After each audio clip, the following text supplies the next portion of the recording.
Selamat pagi Bapak Ibu Saudara-saudara yang Tuhan Yesus kasih. Hari ini kita berada di akhir pekan. Sebelum kita memulai aktivitas kita akan disapa oleh kebenaran firman Tuhan lewat yang saya patut untuk payung. Hari ini kita akan disapa dalam firman Tuhan di Perjanjian Lama, kitab Rut pasal yang keempat, ayat yang keempat B. Namun sebelumnya, mari kita berdoa. Kami bersyukur atas setia Tuhan dalam kehidupan kami. Pertolongan dan tuntunan Tuhan memampukan kami menikmati hidup ini. Dan ketika kami ada di penghujung akhir pekan, kami datang merefleksikan hidup ini dalam terang kasih firman Tuhan yang akan kami baca dan renungkan saat ini. Dalam nama Yesus firman hidup kami berdoa. Amin. Rut pasal yang keempat, ayat yang keempat B, demikian firman Tuhan bagi kita semua. Belilah tanah itu di depan orang-orang yang duduk di sana, di sini, dan di depan para tua-tua bangsa kita. Jika engkau mau menebusnya, tebuslah. Tetapi jika engkau tidak mau menebusnya, beritahukan kepadaku, supaya aku tahu, sebab tidak ada orang yang dapat menebusnya kecuali engkau. Dan sesudah engkau, aku. Lalu berkatalah ia, aku akan menebusnya. Bapak Ibu Saudara-saudara yang Tuhan Yesus kasih, di penghujung pekan ini tema kita adalah hargai dan hormati pertolongan orang.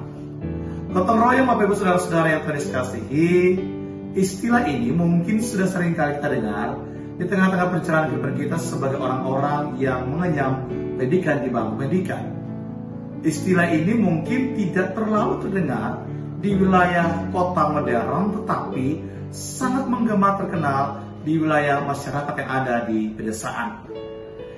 Gotong royong Bapak Ibu Saudara-saudara yang Tuhan Yesus kasih adalah salah satu budaya kehidupan masyarakat Indonesia yang hidup dalam sikap saling tolong-menolong. Kehidupan saling tolong-menolong yang tergambar dalam gotong royong saudara-saudara yang Tuhan Yesus kasih menandakan bahwa kita manusia tidak bisa memungkiri bahwa dalam hidup ini kita selalu membutuhkan bantuan dan pertolongan orang lain. Di tengah-tengah kehidupan ini adalah Rut dan juga sang mertua Naomi. Ketika mereka kembali ke Bethlehem setelah mendapat kabar pemulihan ekonomi dan juga pertanian di wilayah Bethlehem, mereka pun kembali ke Bethlehem. Mereka kembali, tapi bukan berarti bahwa mereka harus menikmati kehidupan itu, karena kehadiran mereka tidak terlalu mudah. Bapak Ibu Saudara-saudara yang Tuhan kasih, sebelumnya keluarga ini adalah keluarga Bethlehem. Namun pada saat itu, waktu itu, Bethlehem dilanda kelaparan, sehingga mereka pun mengungsi berimigrasi ke wilayah Moab. Tentunya Bapak Ibu, ketika mereka kembali ke Bethlehem, mereka juga diperhadapkan dengan yang namanya sesuatu yang baru, meskipun mereka awalnya berasal dari Bethlehem. Di Bethlehem, saudara-saudara yang Tuhan kasih, Rut dan Naomi harus berjumpa dan kehidupan yang baru, bahkan juga berjuang demi keberlangsungan kehidupan mereka di Bethlehem. Baik itu untuk kehidupan ekonomi, makan dan minum, ataupun juga keperluan lainnya. Demi semua saudara-saudara yang terkasih, Rut rela bekerja di ladang milik Boaz, agar dia dan Naomi bisa makan dan minum, bahkan menjalani kehidupan selanjutnya. Bapak-bapak saudara-saudara yang terkasihi, Naomi mempunyai saudara-saudara kerabat yaitu Boaz. Tapi jangan juga kita berpikir Bapak Ibu Saudara-saudara yang terkasih bahwa ketika kita ada di tengah-tengah keluarga itu, ketika mereka membantu kita, jangan berpikir bahwa selamanya mereka akan memberikan bantuan bagi kita.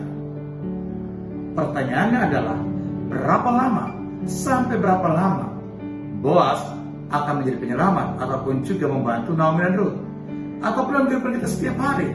Berapa lama kita bisa menampung keluarga kita yang mungkin datang jauh dari kampung halaman? Berapa lama kita harus menanggung biaya kehidupan mereka di tengah-tengah keluarga ini? Itu yang terjadi dalam pergumulan kehidupan Rut dan juga Naomi. Bacaan saat ini saudara-saudara katakan bahwa di dalam ayat yang keempat B dikatakan bahwa belilah tanah itu di depan orang-orang yang duduk di sini. Belilah tanah itu di depan orang-orang yang duduk di sini dan di depan para tua-tua bangsa kita.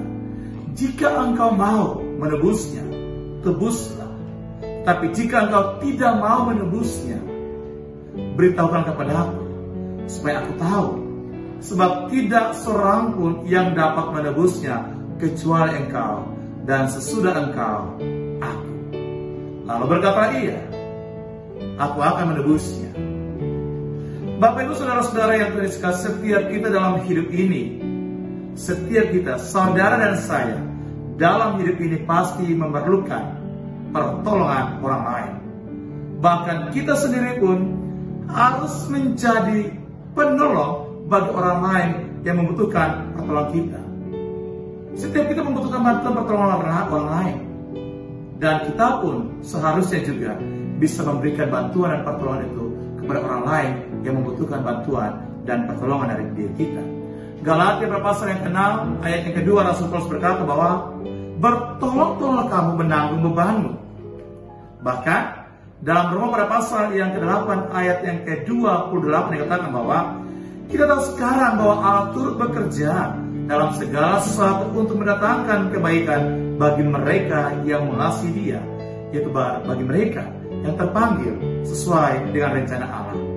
Dengan kata lain, saudara-saudara yang Tuhan Yesus kasihi, firman Tuhan mau mengatakan dalam hal ini bahwa apapun hidup kita, bagaimanapun kehidupan kita, bagaimanapun situasi perkembangan hidup ini, jangan pernah gengsi datang pada Tuhan.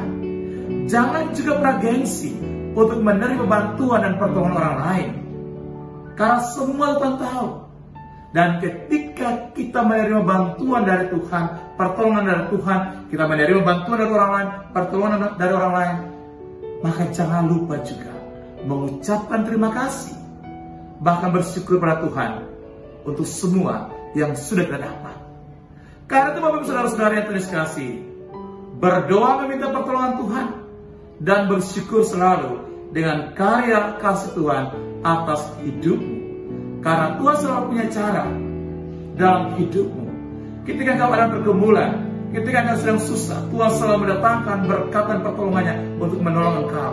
Mungkin engkau tidak tahu, tetapi Tuhan tahu, dan Dia menghadirkan penolong bagi engkau di saat engkau sedang bergumul dan juga membutuhkan pertolongan itu. Tuhan bisa saja memakai orang lain untuk menolong atau menuntun kita keluar dari setiap pergumulan ataupun juga masalah yang kita hadapi. Karena itu, jangan gengsi datang pada Tuhan, dan jangan lupa juga mensyukuri setiap pertolongan Tuhan. Jangan juga gengsi menerima bantuan pertolongan orang lain, dan jangan juga lupa untuk selalu berterima kasih kepada orang yang sudah membantu dan menolong kita. Ataupun sebaliknya, kita ketika sudah menerima berkat Tuhan, apa yang pada kita, maka berikanlah itu juga. Tolonglah sesama yang mungkin memerlukan bantuan pertolongan Tuhan melalui diri kita. Tuhan Yesus memberkati. Amin. Mari kita berdoa. Jadikanlah kami sebagai penolong yang selalu ada dalam kehidupan ini, sehingga kasih-Mu Tuhan itu juga boleh dirasakan oleh orang lain yang membutuhkan pertolongan kasih-Mu. Jadikanlah kami juga sebagai umat-Mu yang tidak pernah lupa untuk mensyukuri kehidupan ini ketika Kau menolong kami. Jadikanlah kami sebagai orang yang tahu berterima kasih ketika kami juga ditolong sama kami. Ini hidup kami Tuhan Yesus. Pakai kami untuk menjadi seorang yang kasih dan berkat di tengah-tengah hidup ini, sehingga nama Tuhan dimuliakan. Pimpin dan tuntun sepanjang perjalanan kehidupan kami hari ini, dan biarlah dalamnya nama dimuliakan. Terpujilah Kau Allah yang kekal, hidup kini dan sepanjang segala masa, karena Yesus sang sumber kehidupan, penyelamat dalam kasih kecintaan Roh Kudus, yang kepadanya kami berdoa dan bersyukur. Amin.